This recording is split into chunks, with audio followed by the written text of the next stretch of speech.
Hey y'all, it's Maddie from the Itty Bitty Homestead Committee.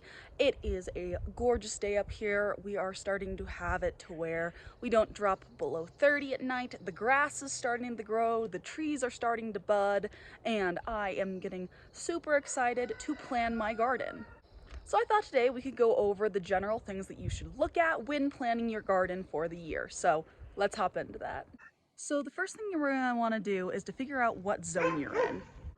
By figuring out what zone you're in, you're going to figure out when your last freeze date is, also known as a frost date, as well as when your first frost date is. By taking these two numbers, you're going to figure out what your grow season is for the area that you're in. Other factors you're going to want to look at is average rainfall within a year. If you have a very moist climate, it's going to be hard to grow things that are prone to rot. Just as if you have a dry climate, you're going to need to add a little extra moisture to the soil through watering every day. And then finally, you might want to look into testing your soil. Testing your soil can be important, especially if you don't know your area very well. Is your soil acidic or is it alkaline?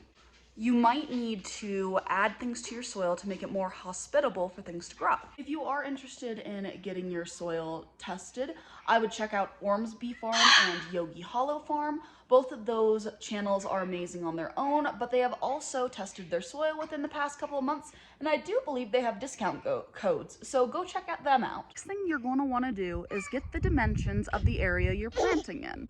If you're going to do something like a container garden, that's very small. Something like squash or watermelons may not be a good idea because you have limited amounts of space.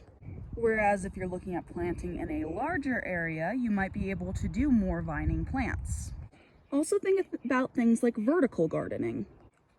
Vertical gardening allows you to use more space through things like fence lines. I like taking my extra cow panels like this and using them to grow things like squash and beans and other vining vertical plants. It saves space and can create a really cool arching effect. If you're into aesthetically pleasing things, this one makes me very happy.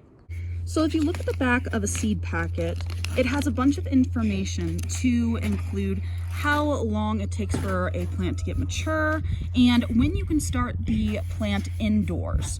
It also shows you how much space that plant needs to properly grow without choking it out by other plants. Next, start scheduling your grow. Figure out when you can start planting things and if things can be planted twice in 1 year.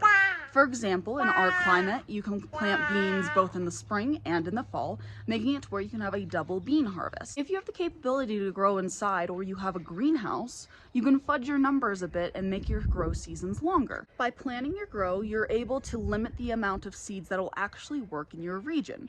With that being said, try to use some logic.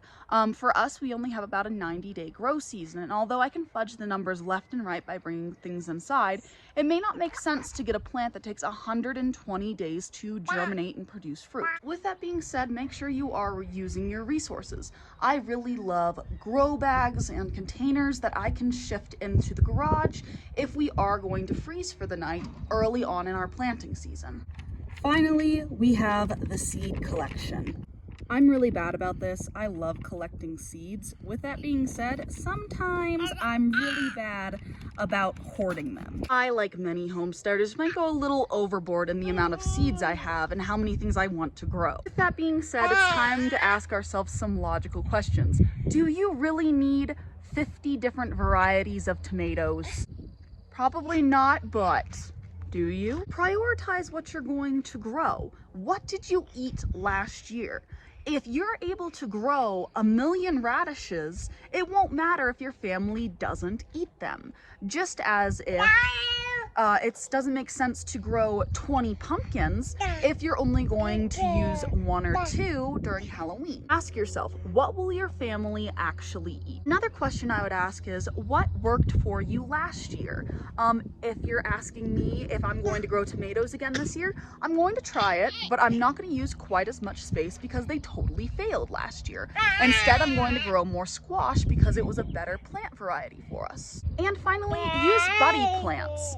Buddy plants make it to where you can better prioritize the space of your garden and grow more.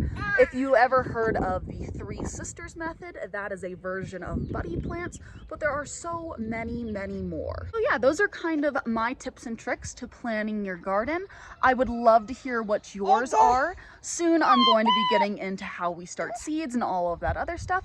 I know this video is probably a little late for everyone, but for us, we are just starting to get into our indoor planting season, and I am so excited to get to gardening this year. But anyway, I want to thank y'all so much for getting this far into the video, and I'll talk to y'all later.